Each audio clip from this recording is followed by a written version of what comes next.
कैसे हैं आप लोग।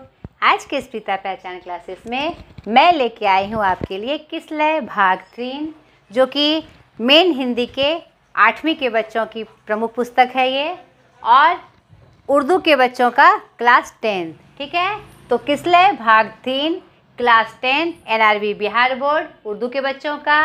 आज पाठ 11 में हम देखेंगे कबीर के दोहे, जो कि एक कविता है, पद या कविता कह लीजिए या दोहे कह लीजिए, जो किनका है, कबीर दास जी का। तो आज के इस क्लास में हम जानेंगे कवि परिचय, उसके बाद जो उनके दोहे दिए हुए हैं यानी कविता के रूप में कविता परिचय, उसके बाद प्रश्न अभ्यास। तो ठीक है, चलिए स्टार्ट करते हैं कबीर दास जी के परिचय से। कबीर दास एक जाना पहचाना नाम है, आपने जरूर नाम सुना होगा। ये भक्ति काल के निर्गुण धारा के ज्ञानाश्रयी शाखा के प्रमुख कवि थे। अब भारत के महान संत और आध्यात्मिक कवि।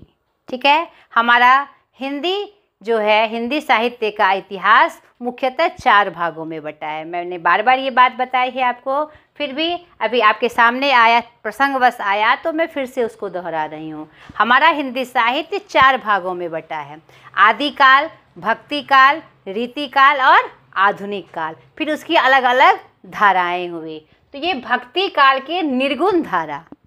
तो भक्ति काल में मुख्य रूप से 2 धाराएं आई, एक निर्गुण धारा और दूसरी सगुण धारा। तो निर्गुण धारा में ऐसी कवि और रचनाकार आए जो किसी विशेष भगवान को नहीं मानते थे। भक्ति काल का दौर था तो भक्ति करते थे वो, तो कैसी भक्ति करते थे, निराकार रूप में। जो निर्गुण भक्ति वाले थे वह निराकार रूप में एक शक्ति पुंज की आराधना करते थे, भक्ति करते थे। और सगुण भक्ति में क्या होता था कि किसी विशेष भगवान को मानना, उसमें भी 2 धाराएं थी और निर्गुण धारा में भी 2 धाराएं थी। तो निर्गुण धारा की 2 धाराओं में पहला था ज्ञानाश्रयी, दूसरा था प्रेमाश्रयी। तो ये कबीर दास जी हमारे ज्ञानाश्रयी शाखा के कवि थे। तो ये भी कन्फ्यूज़न आपको ख़त्म कर लेना है कि भक्ति काल में 2 धाराएं हुई, निर्गुण सगुण। निर्गुण में फिर 2 धाराएं, ज्ञानाश्रयी, प्रेमाश्रयी। और फिर सगुण में भी 2 धाराएं। सगुण में लोग राम और कृष्ण को मानते थे, इसलिए सगुण में भी जो 2 धाराएं आई, रामाश्रयी और कृष्णाश्रयी। क्लियर हो गया। आगे, ये एक महान संत थे। इनकी गणना महान संतों में होती है क्योंकि इन्होंने साधु संतों के समागम से ऐसा ज्ञान प्राप्त किया और लोगों में जो संदेश के रूप में दिया, एक संत के रूप में दिया। उनका जो दैनिक क्रियाकलाप था, जो दैनिक उनकी दिनचर्या थी, वह क्या थी, संतों सदृश थी। संत के जितने गुण होते हैं वो हमारे कबीरदास जी में निहित थे। ठीक है, और ये आध्यात्मिक कवि इन्हें क्यों कहा गया, क्योंकि अध्यात्म से इन्होंने जोड़ा। इनका सिद्धांत ही था अद्वैतवाद।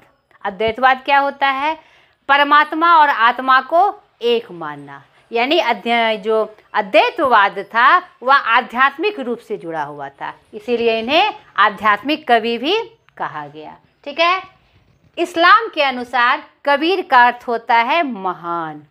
नाम के अनुसार इन्होंने अपने नाम को चरितार्थ किया, सार्थक किया। वास्तव में ये एक महान व्यक्तित्व के रूप में हमारे सामने उभरे।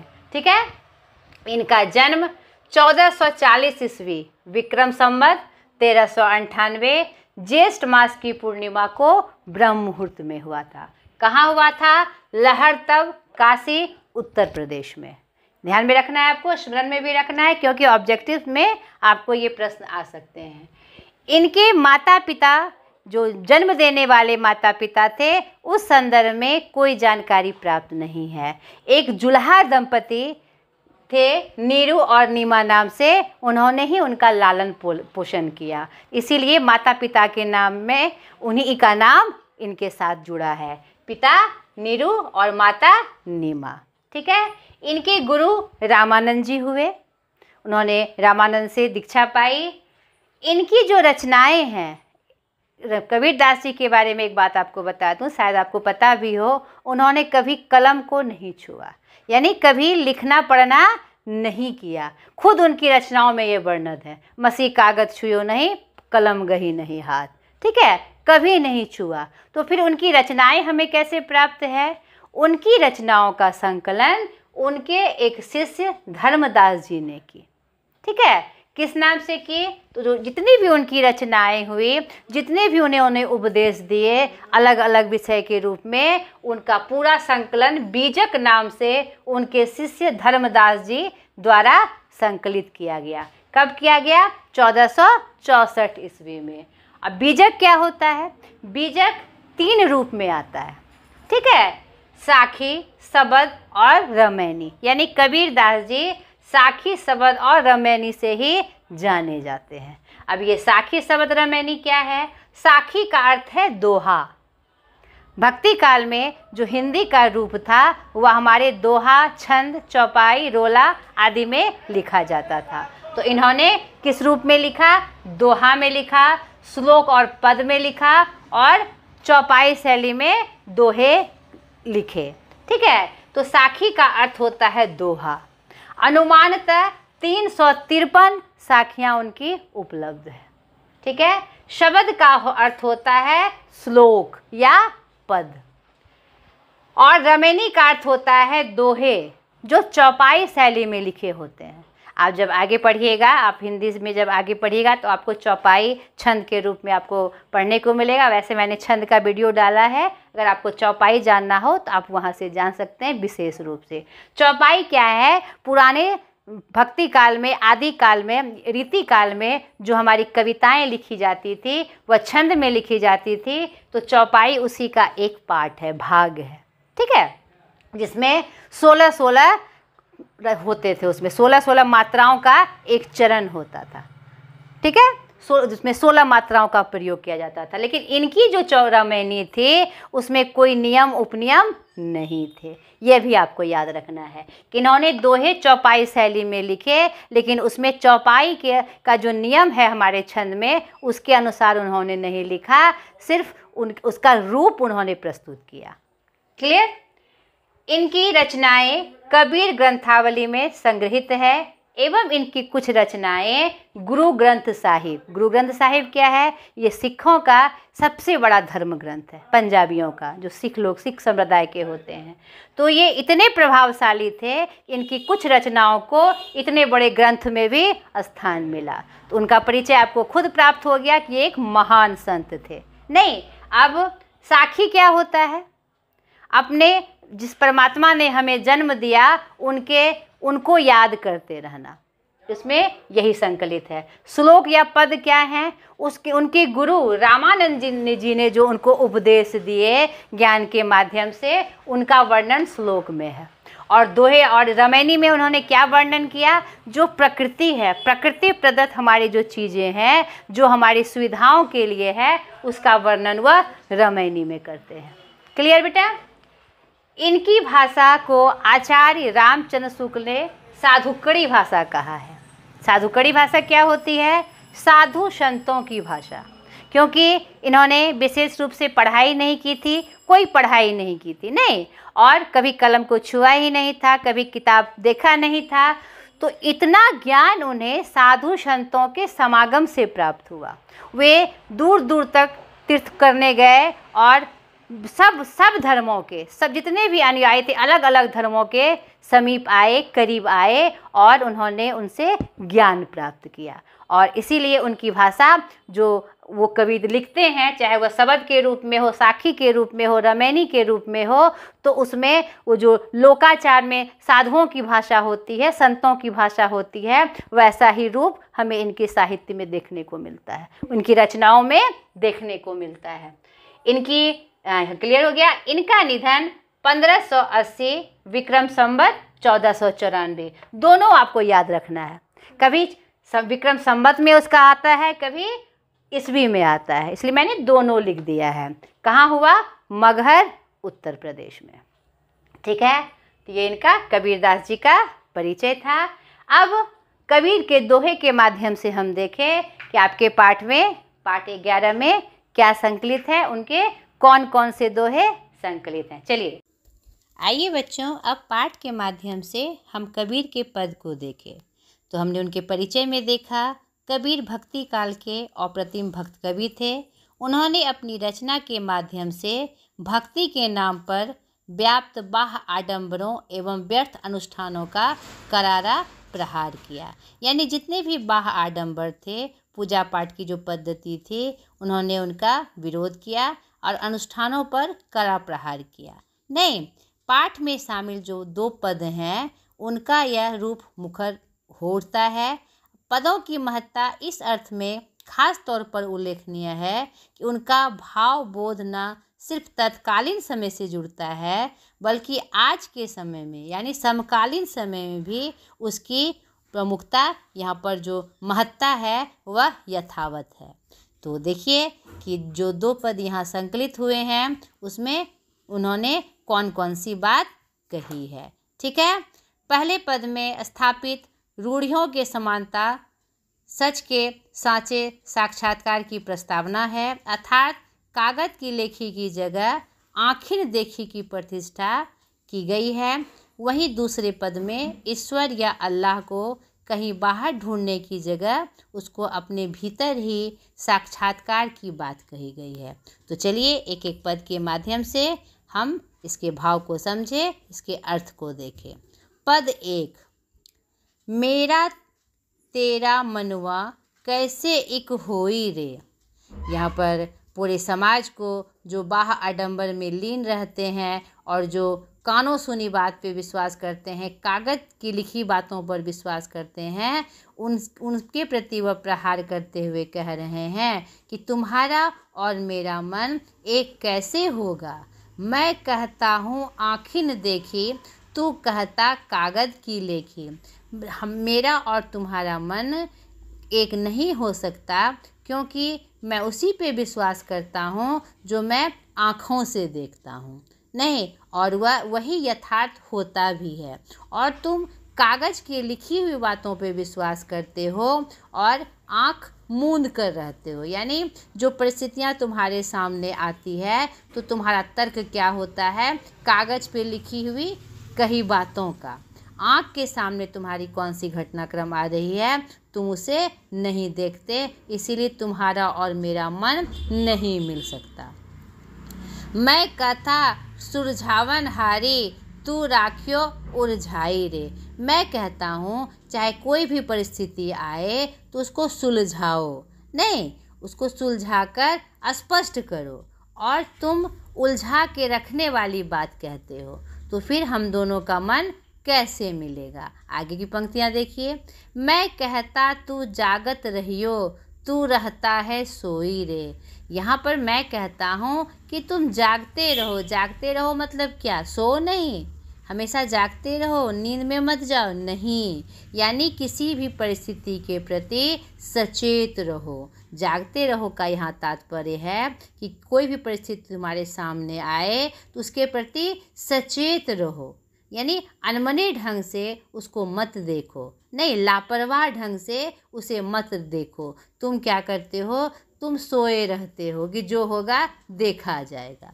नहीं, हम उसके प्रति सचेत नहीं होते और अक्सर हम क्या करते हैं, धोखा खा जाते हैं और हमारा नुकसान हो जाता है।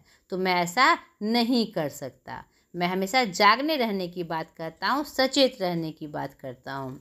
तो तुम जागो, लेकिन तुम सोए रहते हो, अनमने ढंग से पड़े रहते हो, बातों को झुठलाए रखते हो। नहीं, मैं कहता निर्मोही रहियो, तू जाता है मोही रे। यानी मैं कह रहा हूँ यहाँ पर प्रभु को सार्थक बताते हुए कहा जा रहा है, नहीं प्रभु को संबंध बताते हुए कहा जा रहा है कि मैं कहता निर्मोही रहो, यानी मोह में मत फंसे रहो। यह जो माया मोह का जंजाल है संसार में, जो यह माया मोह है, उससे मुक्त होकर रहो, तभी तुम्हें सच्चे ज्ञान की प्राप्ति होगी। नहीं, और सच्चा ज्ञान परम सत्य क्या है, परमात्मा, और कुछ नहीं। लेकिन तुम क्या करते हो, जग में जो मोह है, बंधन है, माया है, उसमें तुम मोह में पड़े रहते हो, उससे उबरना ही नहीं चाहते। वही तुम जीवन का सार समझ लेते हो, जबकि यह जीवन का सार नहीं है। जीवन का सार है मोह माया को त्याग कर परम सत्य को याद करना। यहाँ पर कवि यह संकेत दे रहे हैं। जुगन जुगन समझावत हारा, कही न मानत कोई रे। जुग जुग से यह बात समझाई जा रही है, कितने समय से यह बात समझा रही है, अब मैं हार गया तुम्हें समझाकर।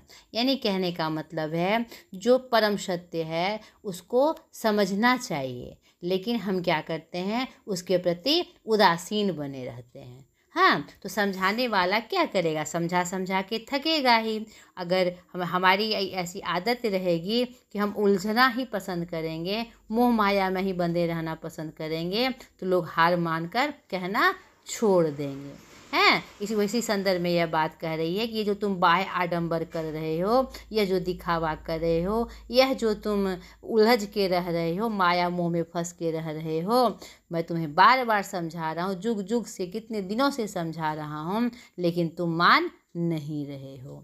आगे की पंक्तियाँ, सतगुरु धारा निर्मल बाहे, वामे काया धोई रे, कहत कबीर सुनो भाई साधो, तब ही वैसा होई रे। अंत में परम सत्ता की महत्ता को सार्थक करते हुए कवि अपने इस पद को समाप्त कर रहे हैं कि यहाँ सतगुरु की निर्मल धारा बह रही है। यानी जो परम सत्य है, परमात्मा है, भगवान है, उनका जो निर्मल रूप है चारों तरफ दिखाई पड़ रहा है, उसकी जो धारा है चारों तरफ बह रही है, उनकी जो कृपा है चारों तरफ बह रही है, उस परम सत्य को वास्तव में पहचानिए। यानी उसी का चिंतन, उसी का मनन करिए, या उसमें काया धोने का मतलब है उससे अपने शरीर को सजाइए, नहीं उनकी भक्ति से अपने शरीर को धोइए, ताकि आपको सही रास्ता समझ में आए, सही रास्ता दिखाई पड़े। नहीं, कहते कबीर सुनो भाई साधो, कवि कहते हैं ए भाई सुन लो, ए साधु संतों, ए लोगों सुन लो, तब ही वैसा होई रे, तभी वैसा होगा जैसा तुम चाहते हो, जैसे तुम कल्पना करते हो। और सही रूप में मानव का जो रूप है, जो मानव का उद्देश्य है, जिसके लिए हमें यह शरीर प्राप्त हुआ, उसकी जो लक्ष्यता है वह पूरी हो जाएगी। ठीक है, बहुत ही सुंदर पद जिसमें परम सत्ता की सार्थकता को स्थापित किया गया। अब देखिए दूसरे पद में जो ईश्वर या अल्लाह को मतलब कहीं बाहर ढूंढने से वो नहीं मिलते, वह हमारे मन में है, नहीं हमारे अपने अंदर ही है। वहाँ साक्षात्कार यानी वहाँ पर भेंट करने की, उसे महसूस करने की बात इस पद में कही गई है। तो चलिए द्वितीय पद के माध्यम से हम देखें। द्वितीय पद, मोह को कहाँ ढूंढे बंदे, मैं तो तेरे पास में। अरे मुझे कहाँ ढूंढ रहे हो, कहाँ कहाँ जाके ढूंढ रहे हो, मैं तो तुम्हारे पास में हूँ। नहीं, ना मैं देवल, ना मैं मस्जिद, ना मैं देव मंदिर में हूँ, ना ही मैं मस्जिद में हूँ, ना काबे में हूँ, ना काबे कैलाश में। ना ही मैं तुम्हें काबे में मिलूँगा, ना ही मैं तुझे कैलाश में मिलूँगा। न तो कोनो क्रियाक्रम में, नहीं जोग बैराग में। जो जितने भी बाह्य आडंबर तुम करते हो, जितना भी क्रियाक्रम करते हो, मैं उसमें भी नहीं हूँ। हैं, मैं ना ही मैं योग में हूँ, या वैराग्य धारण करने पर मैं तुम्हें प्राप्त होऊंगा। ये सब जो तुम बाह्य आडंबर का रूप धरते हो, उससे मैं तुझे प्राप्त नहीं होऊंगा। ये कबीर के शब्दों में ये बात कही गई है। नहीं, खोजी होय तो तुरत ही मिलियो, पल भर की तलाश में। अगर तुम मुझे सही रूप से खोजोगे, ढूंढोगे, तो मैं तुरंत ही मिल जाऊंगा, पल भर की तलाश में ही मैं तुम्हें प्राप्त हो जाऊंगा, तुम्हें मिल जाऊंगा, मेरा साक्षात्कार हो जाएगा। कहे कबीर सुनो भाई साधो, सब सांसों की सांस में। कबीर कहते हैं कि ऐ साधो, ऐ संतो, ऐ लोगों सुनो, तुम्हारी हर सांस में वो बसे हैं, सांसों की सांस में। वो जो परमात्मा है, इधर उधर ढूंढने जाने की आवश्यकता नहीं है, तीर्थ जोग बैराग धारण करने की आवश्यकता नहीं है, बड़े बड़े क्रियाक्रम करने की आवश्यकता नहीं है। अगर सही रूप में उन्हें तुम पाना चाहते हो, तो अपने भीतर उनको तलाश करो, क्योंकि हर आत्मा में परमात्मा का निवास होता है। और हमारे शरीर में किसका निवास होता है? आत्मा का निवास। तुम्हारे हर सांस में भगवान बसे हुए हैं। सही रूप से, सही तरीके से उन्हें तुम प्राप्त करने की कोशिश करो, खुद में उनको ढूंढो। यानी खुद में ढूंढने का क्या तात्पर्य है? जो ईश्वर के द्वारा कृत्य बताए गए हैं, काम बताए गए हैं, वो हम करें तो हम भगवान को सही रूप से पा सकते हैं। नहीं, सच्चाई पे चल के, ईमानदारी पे चल के, शुद्ध भक्ति करके, हाँ, परोपकार करके, मानव जन से प्रेम करके, इन सब मार्गों पे हम चले तो तुरंत पल भर की तलाश में ही हम भगवत को प्राप्त कर सकते हैं, परमात्मा को प्राप्त कर सकते हैं, क्योंकि वह तो आपकी एक एक सांस में बसे हुए हैं। तो दोनों पद अपने आप में अनूठा है। इसीलिए कबीर को क्या कहा गया है? यानी तत्कालीन समय के ये रचनाकार तो थे ही, लेकिन आज भी उनकी बातें क्या है हमारे लिए महत्वपूर्ण है। आज के संदर्भ में भी यह बात एकदम सटीक बैठती है। आपको सही उद्देश्य को प्राप्त करना हो तो सही तरीके से, सही रूप में उसका तलाश करना चाहिए। तो ये दोनों पद की व्याख्या हमने आपके सामने की। अब चलिए इसके प्रश्न अभ्यास की तरफ। तो हम प्रश्न अभ्यास के माध्यम से देखें कि कौन सी बातें, कौन सा प्रसंग इसमें आ रहा है।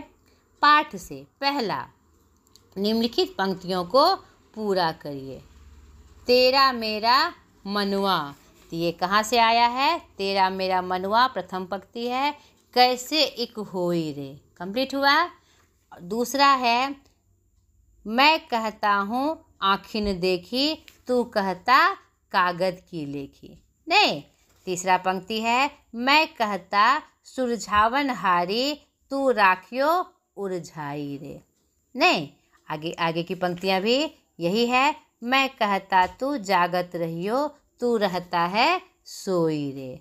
ना तो कोनो क्रियाक्रम में, ख नंबर, ये कौन नंबर था? ख नंबर में, न तो कोनो क्रियाक्रम में, ये हमारे कहाँ की पंक्ति है? अंतिम की पंक्ति है। नहीं, जो द्वितीय पद है उसका है। ना तो कोनो क्रियाक्रम में, आगे की पंक्ति उसमें क्या है? ना ही जोग बैराग में।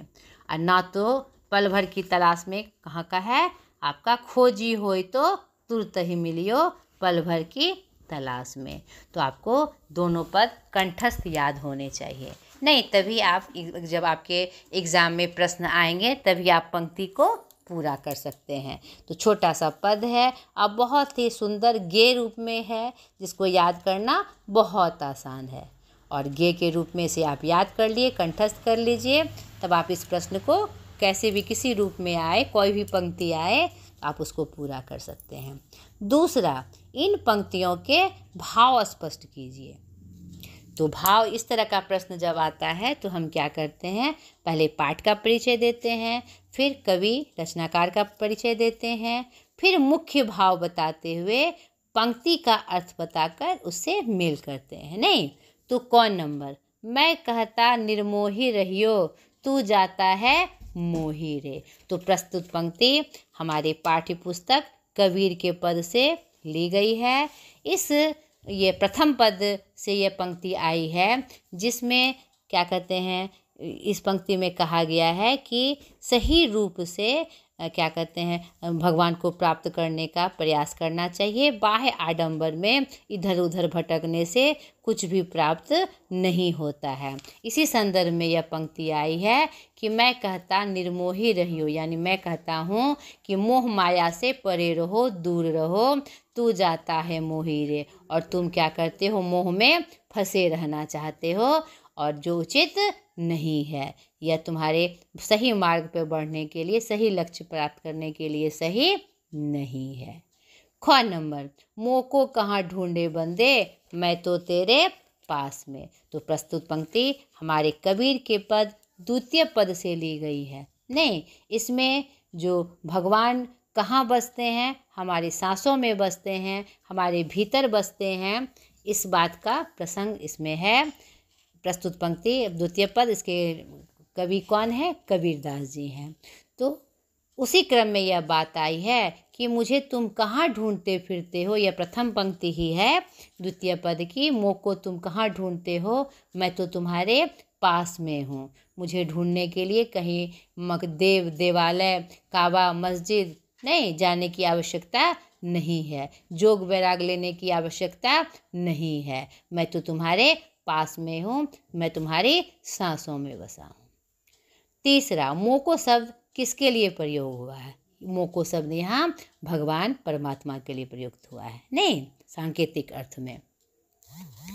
पाठ से आगे, कबीर की रचनाएं आज के समाज के लिए कितनी सार्थक उपयोगी है, स्पष्ट करिए। तो ये बहुत ही अच्छा प्रश्न।